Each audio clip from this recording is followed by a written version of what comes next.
इत्थे बैठो तो मैं खाना तैयार कर दा, ठीक है, बना के लिया मैं।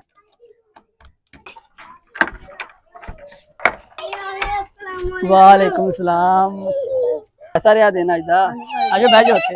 भुख लगी है, मैं मिठू ना पौने रोटी खाने आ। इत्थे बैठो तो मैं खाना तैयार कर दा।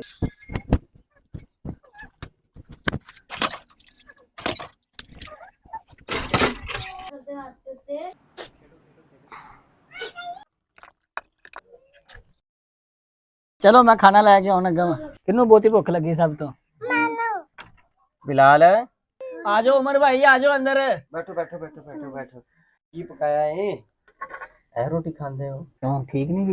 अल्लाह माफ़ कर दे, मैं अपने मुसलमान भाई के हालात तो बहुत गाफिल रहे हैं। मुकम्मल वीडियो देखने के लिए हमारे YouTube चैनल उलमा ट्यूब ऑफिशियल पर विजिट करें।